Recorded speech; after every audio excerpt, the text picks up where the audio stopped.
Para sedherek ingkang kinasih ing Gusti Yesus Kristus, sae ingkang wonten ing gereja menapa dene ingkang wonten ing dalemipun piyambak-piyambak, tata pangabekti Minggu 21 Juni taun 2020 menika badhe dipunladosi dening panjenenganipun Ibu Veronica Ayu M. Siregar kanthi jejer kesanggeman gesang ing Sang Kristus. Lan sumangga pangibadah menika kita wiwiti kanthi kita ngguraken asmanipun Gusti kanthi ngrepekaken kidung pasamuan Jawi nomor 121 padha sepindhah kula sestu nderek Gusti.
Sang Yehuwa ingkang nitahaken langit kaliyan bumi menika tuk ing pitulungan kita.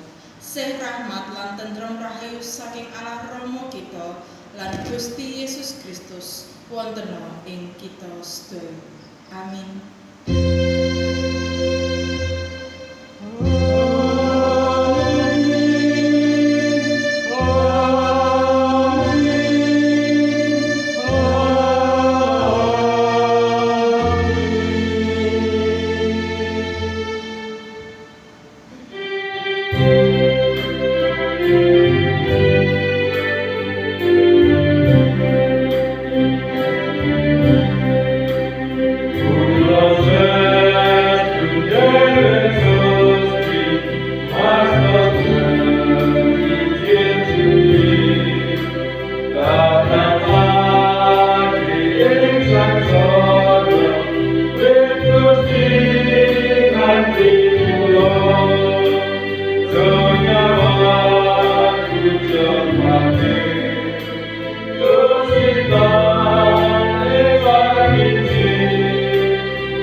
Paring mangsulane Gusti Yesus, sira tresna marang Pangeran Allah ira kalawan gumulunging atinira lan gumulunging nyawanira sarta gumulunging budinira, yaiku angger-angger kang gedhe lan luhur dhewe.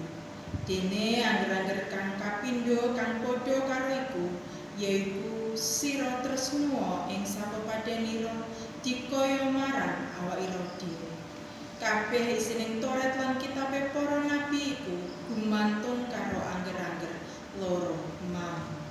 Sumangga sami ngakeni dosa tuwin kekirangan kita wonten ing ngarsanipun Gusti saha nyuwun pitulungan supados saged ngestakaken sedaya dawuhipun Gusti kanthi ngrepekaken kidung panelangsaning dosa. Amin.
dosa lan kekiranganipun, saha nyuwun pitulungan supados saged ngestokaken sedaya dawuhipun Gusti.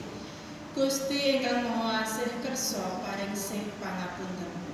Kados dene pawartos Sih Rahmat ingkang sinerat wonten ing Filipi 1 ayat 29. Amarga kowe wis padha kaparingan sih ora mung supaya pracaya marang Sang Kristus wae, nanging uga supaya nandhang sangsara kagem panjenengane. Mekaten Sih Rahmatipun Gusti.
Para sedherek ingkang kinasih ing Gusti Yesus Kristus, samangke kita kaparingan wewengan nunjukaken syukur lantaran pisungsung ingkang sampun kita cawisaken.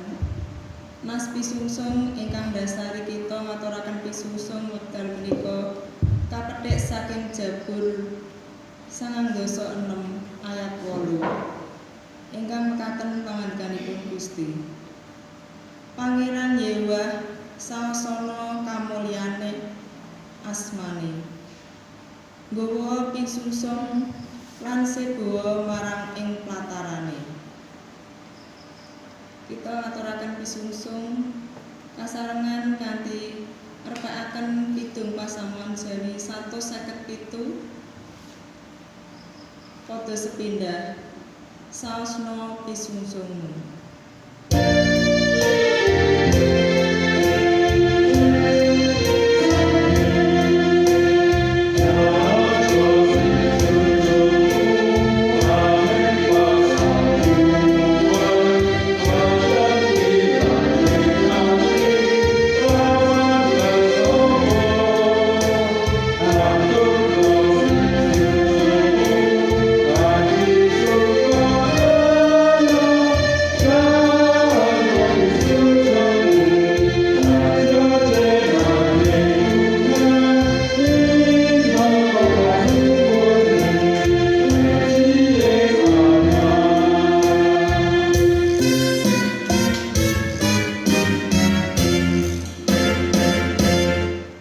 Sumangga kita ngaturaken pisungsung wonten ing saklebeting pandonga lan kawula dherekaken.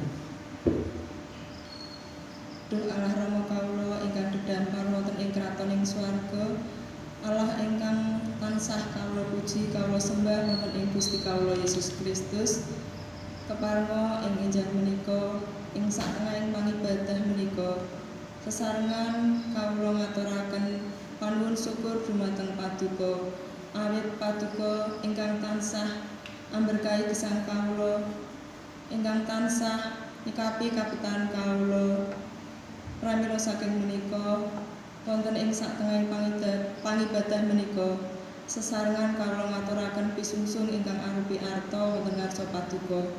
Sumangga Paduka berkahi, Paduka sucikaken pisungsung menika. Satemah pisungsung menika saged kangge nyikapi sedaya kabetaning GKJ Kaliwungu menika. Ondene para sedherek-sedherek kawula ingkang tansah ngreksa ngrimati lan ngecakaken pisungsung menika, Paduka tansah paringi kawicaksanan, kejujuran, matemah saged nindakaken menapa ingkang dados dawuh lan kersa Paduka kemawon. Nyuwun pangapunten Duh Rama bilih anggen kawula ngaturaken pisungsung menika wonten sumeneping dosa. Kasagedna kawula misungsungaken gesang kawula sawetahipun kagem kaluhuraning asma Paduka kemawon. Sekedhap malih sesarengan kawula badhe ngegilut pangandika Paduka. Sumangga Paduka berkahi kawula setunggal-setunggal, matemah kawula saged mangertosi menapa ingkang dados dawuh Paduka lan kawula sami saged nindakaken menapa ingkang dados dawuh Paduka menika wonten sauruting gesang kawula. Supados gesang kawula mindak dinten mindak sae lan leres wonten ngarsa Paduka. Ibu Ayu ingkang badhe medhar sabda, Paduka berkahi, Paduka agem. Satemah menapa ingkang kadharaken menika tansah dados berkat tumrap kawula sami ingkang sami mirengaken. Menika Duh Rama pandonga kawula. Ingkang sedaya menika kawula suwun ing asmanipun Gusti kawula Yesus Kristus. Amin.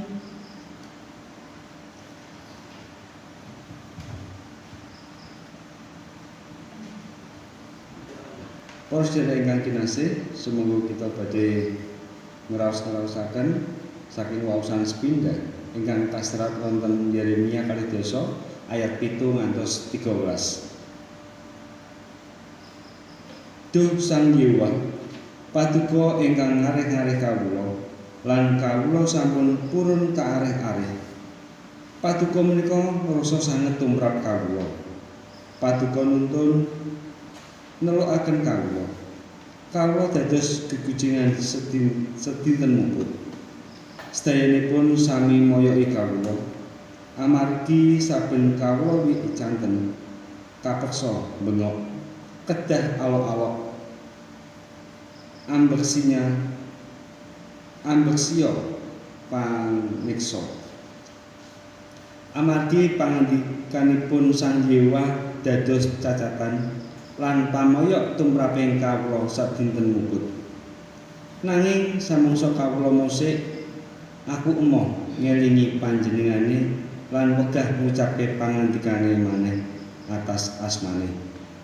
Ing salebeting manah kawula kados wonten latu murup makantar-kantar ingkang pinepatan wonten ing balung kawula.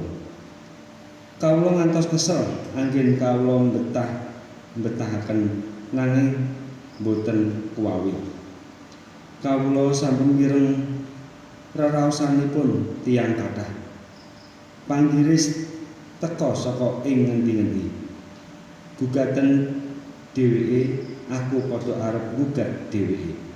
Kanca-kanca kenthel kawula piyambak sami ngintip menapa kawula kesandung lajeng dawuh. Mbok menawa dheweke kena digebluk, temah bisa kita kalahake lan kita bisa nandukake pamales marang dheweke. Nanging Sang Hyang inggil kaliyan kawula kados sang prawira ingkang prakoso. Pramila ingkang mbujeng kawula badhe kesandung lan jawah lan boten saged nindakaken menapa-napa. Sami badhe nandhang wirang sanget amargi sami boten angsal damel. Menika badhe dados kawirangan ingkang salamanipun boten saged dipun supekaken. Duh Sang Hyang Gustinipun ingkang sarwa dumados, ingkang dadar tiyang ingkang leres sarta ngulingani batos lan manah. Keparenga kawula nyipati pamaos paduka dhateng para tiyang menika. Amargi perkawis menika sampun kawula pasrahaken dumateng paduka. Nidonga kagem Sang Hyang, ngaturna pamuji marang Sang Hyang. Amarga panjenengane wis ngluwari nyawa. Kula ambali, amarga panjenengane wis ngluwari nyawane wong miskin saka ing tangane wong kang ngandhakaken piyala. Mekaten sabdanipun Gusti.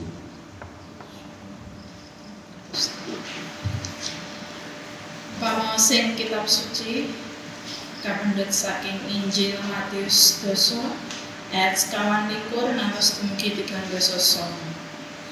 Matius 12 ayat 21 ngantos dumugi 39. Munggo sakabat iku ora ngumpuli gurune, utawa abdi iya ora ngumpuli bendarane. Tumraping sakabat wis cukup yen nganti nemu lelakon padha kaya gurune, lan tumrap abdi yen nemu lelakon padha kaya bendarane. Menawa kang duwe omah disebut Beelzebul, apa maneh brayate sak omah. Mulane wong iku aja padha kok wedeni, awit ora ana barang kang kasasaban kang ora bakal kawiyat, lan ora ana barang kang kadelikake kang bakal ora kaweruhan. Apa kang dak pituturake ana ing petengan, iku kandhakno ana ing padangan. Lan apa kang kok rungokake kanthi bisik-bisik, iku padha wartakno saka ing payon-payon. Aja wedi marang wong kang bisa mateni raga, nanging ora bisa mateni nyawa. Alung wedi marang panjenengane kang bisa ngrusak karo-karone ana ing neraka, iya jiwamu, iya ragamu.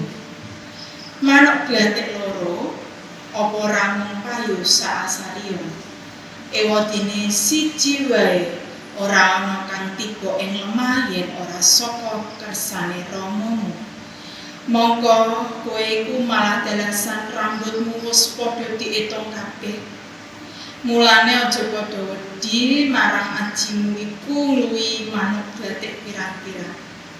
Mulane aja padha wedi amarga ajimu iku ngluwi manuk glathik pirang-pirang. Saben wong kang ngakoni aku ana ing ngarepaning manungsa, iku ya bakal dakoni ana ing ngarsane Ramaku kang ana ing swarga. Nanging sing sapa nyelaki aku ana ing ngarepaning manungsa, iku ya bakal dak selaki ana ing ngarsane Ramaku kang ana ing swarga. Kowe aja padha ngira yen tekaku nggawa pirukun ana ing bumi. Tekaku iku ora nggawa pirukun nanging pedang.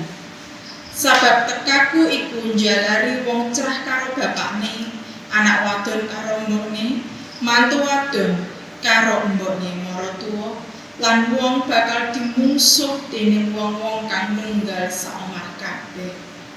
Sing sapa tresnani bapa utawa biyunge nganti ngumpuli aku, iku ora pantes tumraping aku, lan sing sapa tresnani anake lanang utawa wadon ngumpuli aku, iku ora pantes tumraping aku. Sing sapa ora manggul salibe lan ngetut mburi marang aku, iku ora pantes tumraping aku. Sing sapa ngeman nyawane bakal kelangan nyawane, lan sing sapa kelangan nyawane merga sapa aku, iku bakal nampani nyawane. Mekaten sabda pangandikanipun Gusti ingkang rahayu inggih menika sedaya tiyang ingkang mirengaken pangandikanipun Allah sarta dipunestakaken. Haleluya.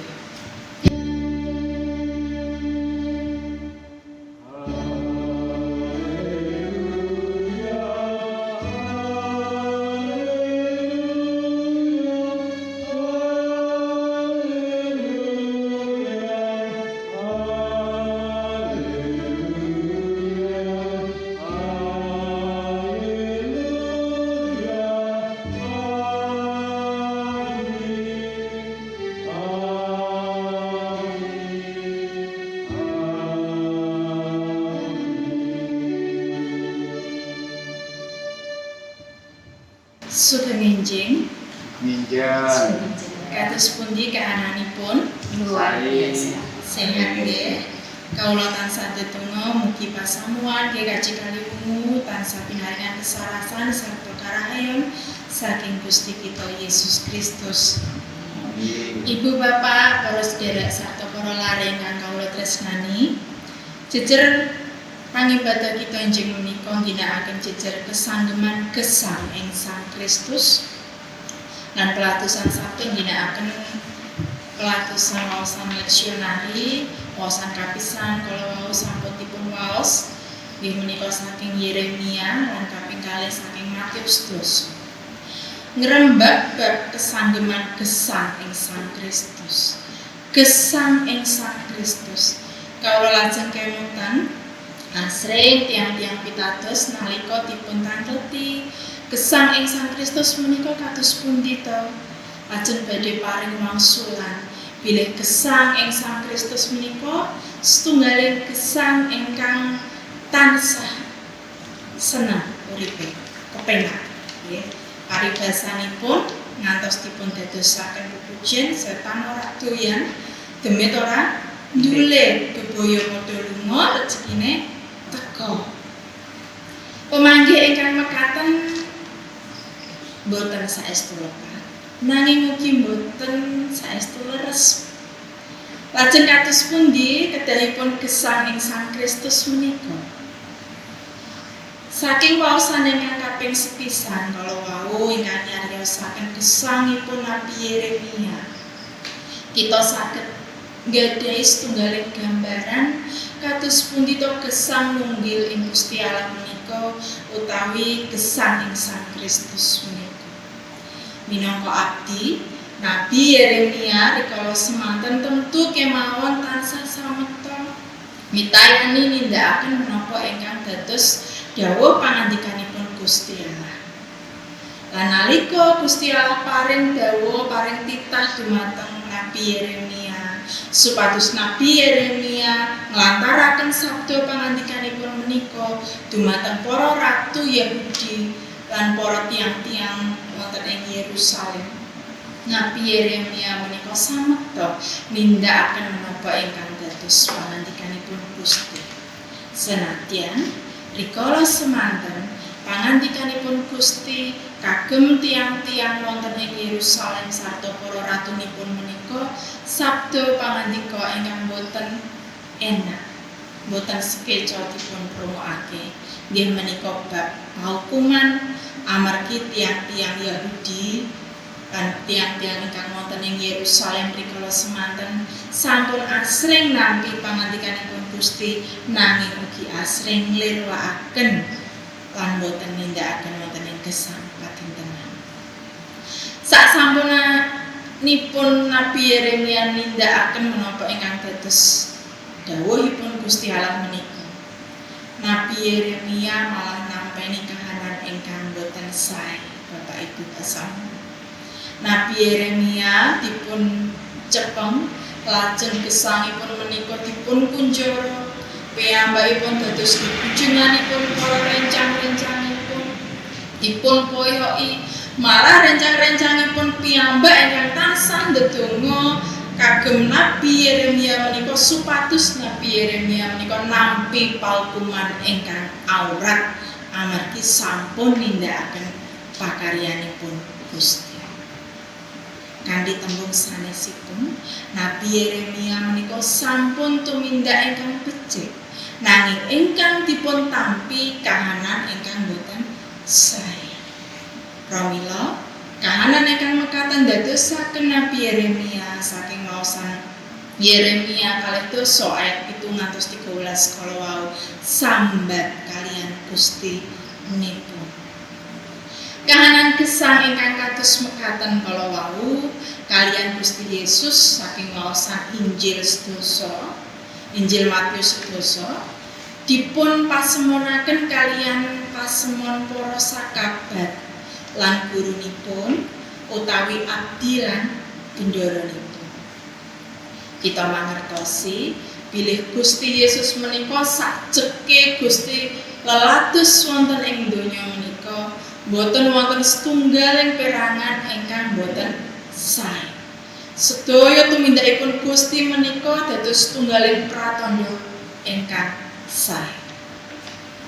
Ananging Gusti Yesus kemawon ingkang sampun nindakaken kabecikan wonten ing gesangipun tasih nampi kahanan ingkang boten sae. Pramila rikala semanten sasampunipun Gusti Yesus ngutus para rasul, Gusti Yesus maringi piwulangipun lan pepenget kagem para rasul, para sakabatipun menika supados saged ngantepi ngugemi kesanggemanipun.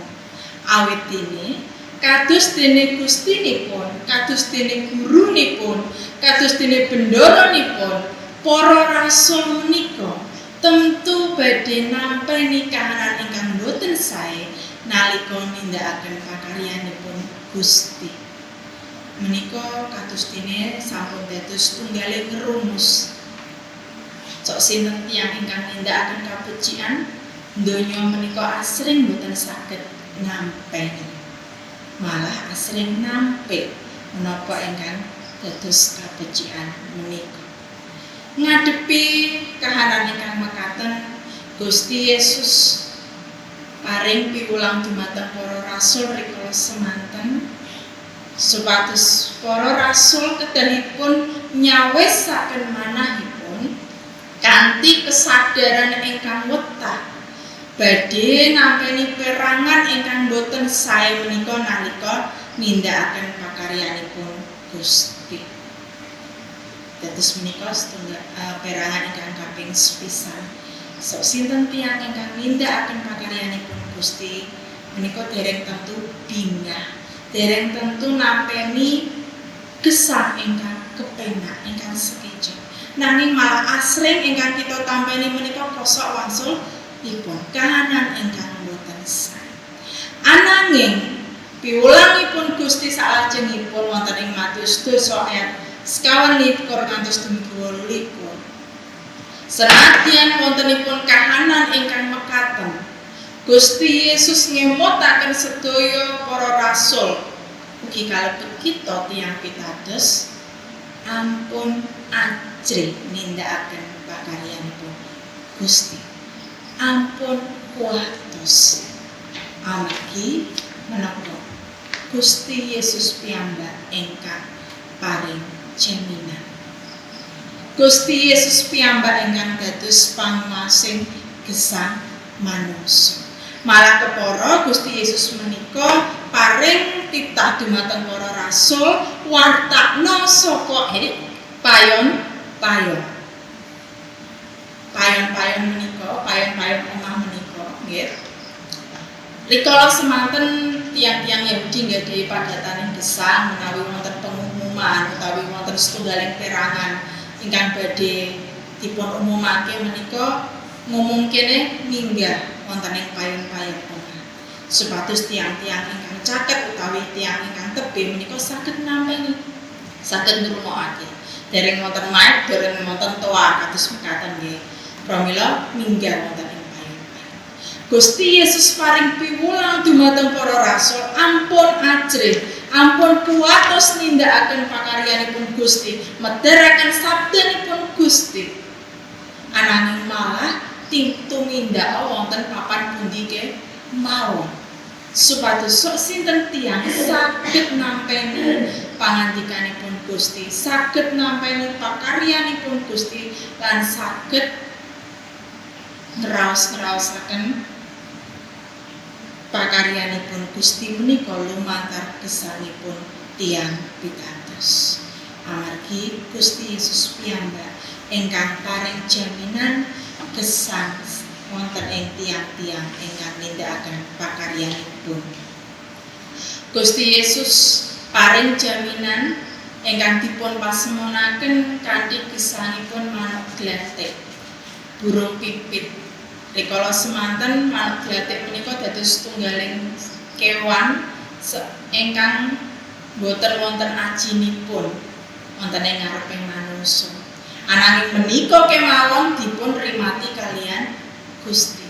Menapa malih sedaya tiyang pitados mirengganipun para rasul rikala semanten tentu Gusti Allah badhe ngrimat gesangipun. Dalasan rambut saler mawon menika kalih wonten ing tiyang-tiyang pitados menika Gusti Yesus ugi badhe mangertosi menika wis wayahe rontok napa dereng, menika wis wayahe putih napa dereng, menika Gusti Yesus pirsa. Pramila ampun kuatos. Ananging Gusti Yesus paring piwulang wonten ing ayat candhaipun, nanging sumelango kuatos ajriya wedya nalika kita tiyang pitados menika boten saged nindakaken pakaryanipun Gusti. Dados wonten ing mriki pamanggihipun dipun walih. Adatanipun manungsa menika menawi nampeni kahanan ingkang boten sae ajrih nindakaken kabecikan. Alah aku wingi wis negur wong kae, wis ngelokke wong kae bar iki malah aku dijotak ngoten nggih. Terus boten purun malih. Mekaten padatanipun manungsa. Ananging Gusti Yesus paring piwulang ajriya wedya menawi kowe kita mboten saged nindakaken pakaryanipun Gusti menika. Wow, menika luar biasa Bapak Ibu pasamuan. Pamanggih wonten ing Gusti Yesus menika dipun walih. Amargi menapa? Amargi wonten ing ayat candhaipun Gusti Yesus paring garis merah. Paring perperangan ingkang utami nggih menika dadosaken Gusti Yesus ingkang utami wonten ing gesangipun tiyang pitados. Estunipun gesangipun tiyang pitados menika saged dadosaken Gusti Yesus ingkang mirunggan ingkang utami. Katresnan dening babat kamanungsan nggih bondo nggih brayat. Aku pun ndak ora iso paham piye nek aku ngekeki pisungsung. Kalau aku maringi pisungsung, menawi kawula maringi pisungsung kula mboten saged man kados pundi. Menika kedahipun ampun kita penggali amargi Gusti Yesus piyambak ingkang paring pangandikan katresnan dening babab kamanungsan nggih bondo brayat panyambut damel lan sanes-sanesipun menika kedahipun boten ngalang-alangi katresnan tumrap Gusti Yesus. Pramila Gusti Yesus paring pangandika, sapa sing tresnani bapa utawa bingung nganti ngumpuli aku, iku ora pantes tumraping aku. Menika ngemu pangertosan bilih kados dene gesangipun Nabi Yeremia, senadyan gesang kita menika dipun aniaya, dipun tilar kaliyan rencang-rencang, nanging kita tetap saged ngugemi kesanggemanipun kita gesang ing Sang Kristus nindakaken sedaya pakaryanipun. Pasamuan GKJ kaliwungu ingkang dipun tresnani Gusti, menawi ancasipun gesang kita menika kagem ngluhuraken asmanipun Gusti, kagem kamulyanipun Gusti, ampun kuatos. Tentu gesang kita menika badhe melu mulya. Sinten ingkang guru ingkang ngudi kamulyanipun Gusti menika, tentu kamulyanipun Gusti menika badhe kalebiraken wonten ing gesang kita. Pramila gesang ing Sang Kristus menika ngemu pangertosan setunggaling gesang ingkang tansah nindakaken piwulangipun Gusti wonten wanci, papan lan kahanan menapa kemawon. Kawula mangertosi bilih pemanggih menika gampil pancen dipun surataken nanging boten gampil dipun tindakaken.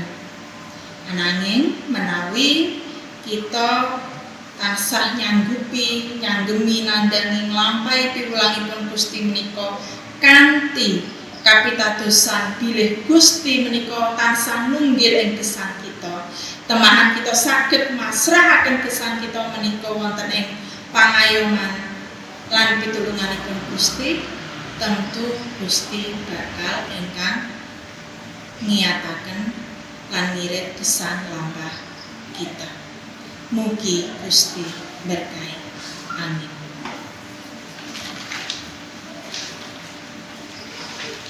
Pasamuan katuran wekdal ning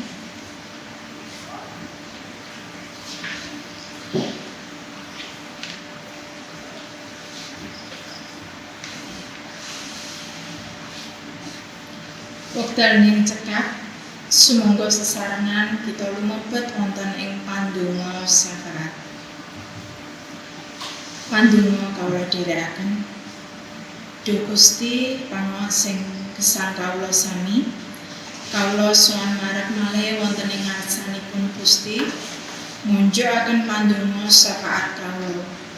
Kawula sesarengan wonten ing wanci injing menika ndedonga kagem brayat-brayat kawula.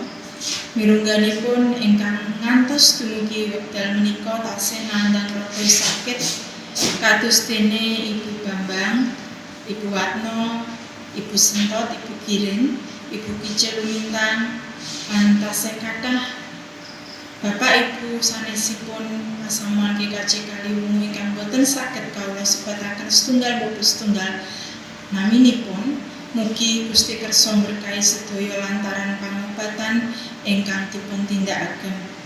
Gusti Yesus piyambak ingkang paring kesarasan, katentreman, soal kegiatan supados nggadahi manah ingkang tansah bingah. Duh Gusti, mugi Gusti berkahi brayatipun saha sedaya ingkang dipun betahaken Gusti piyambak ingkang njangkepi.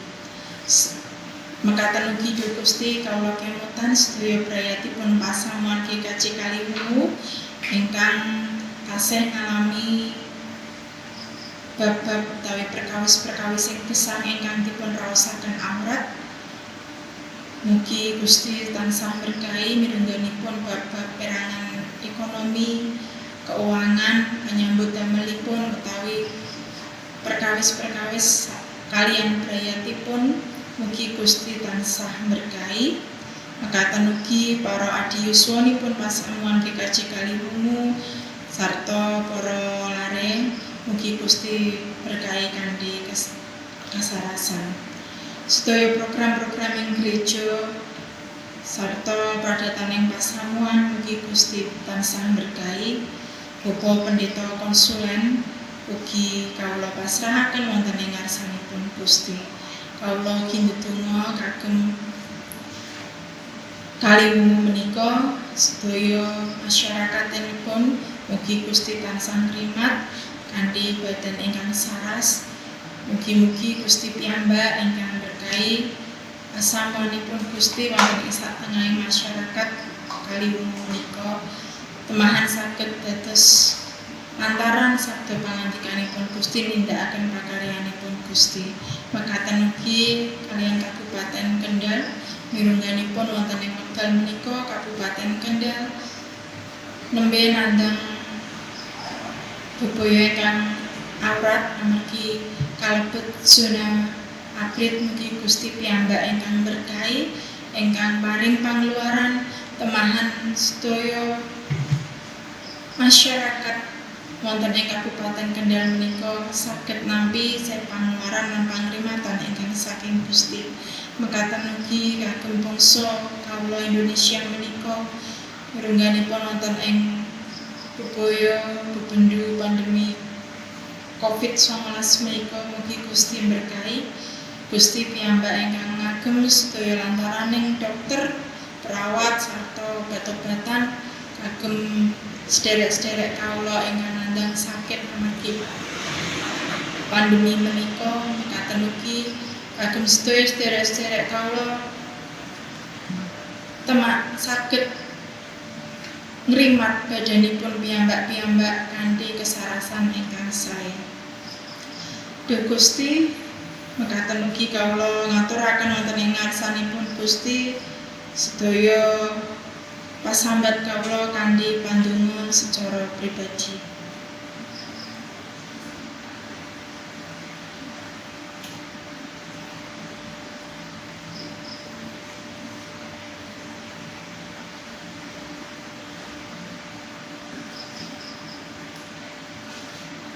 Menika Duh Gusti atur pasambat kawula wonten ing ngarsanipun Gusti. Tasih kathah momotan ingkang kawula boten saged sebataken setunggalipun wonten ing ngarsanipun Gusti awrit saking awratipun ananging kawula nggadahi kapitadosan bilih Gusti Yesus piyambak ingkang badhe ngrimat gesang kawula sami mirungganipun gesangipun pasamuan GKJ Kaliwungu wonten papan pundi kemawon.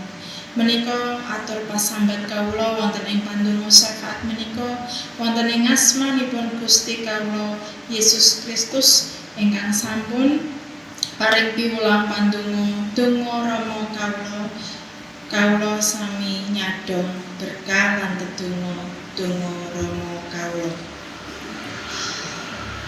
Duh rama kawula ingkang wonten ing swarga, asma Paduka mugi kasucikaken, kraton Paduka mugi rawuh, kersa Paduka mugi kalampahan wonten ing bumi kados dene wonten ing swarga. Kawula mugi kaparingan rejeki kawula sak cekapipun ing dinten menika. So Paduka mugi ngapunten kalepatan kawula kados dene kawula nggih ngapunten ing tetiang ingkang kalepatan dhateng kawula. Menapa dene kawula mugi sampun ngantos katandukaken dhateng ing manggoda nanging mugi sami Paduka uwalaken saking piyawon. Awit dene Paduka ingkang kagungan kraton saha wisesa tuwin kamulyan panggih salami-laminipun. Amin.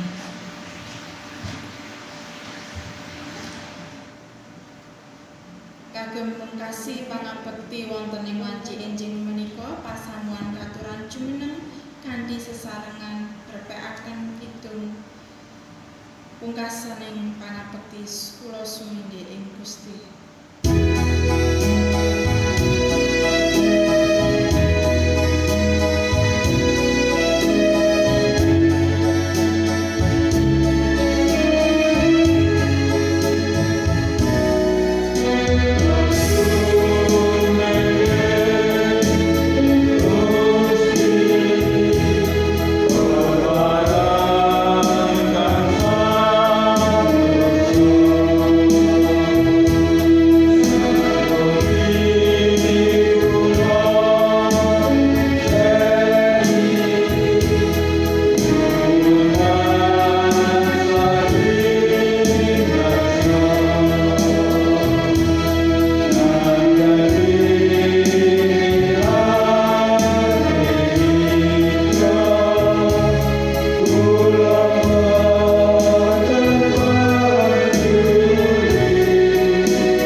Semoga pasamuan katuran jumeneng kita badhe sesarengan ninggalkan iman kapitadosan kita lumantar syahadat kaliwelas. Kawula pitados dhateng Allah Sang Rama ingkang Maha Kuwasa ingkang nitahaken langit kaliyan bumi. Inggih pitados dhateng Yesus Kristus ingkang putra entang-enting Gusti kawula. Ingkang kaputraken dening Rosi miyos saking Prawan Maria. Ingkang ngandhap sangsara nalika jumenipun Pontius Pilatus kasawat lampahi seda. Lajeng kasaraken tumedhak dhateng ing taun kalima. Ing tiganipun mulih saking antasipun tiyang pejah. Lajeng sumengkara dhateng ing swarga. Pinarak wonten ing tengenipun Sang Rama ingkang Maha Kuwasa. Saking mriku inggih badhe rahipun ngadingaken sang kaliyan ingkang pejah. Kawula pitados dhateng Kawula pitados wonten ing pasamuan Kristen setunggal ingkang suci inggih padunipun korupsi. Menapa dene pangipun dosa tanipun raga sarta gesang langgeng. Pasamuan ingkang kinasih, sumangga sami mengker saking papan pangibadah kita lan gesang setunggal lan setunggalipun kanthi tentrem rahayu sarta tampenana sih rahmatipun Gusti. Sih rahmatipun Gusti saha sihipun Gusti Allah tuwin patunggilanipun Sang Roh Suci wontena ing kita sedaya. Amin.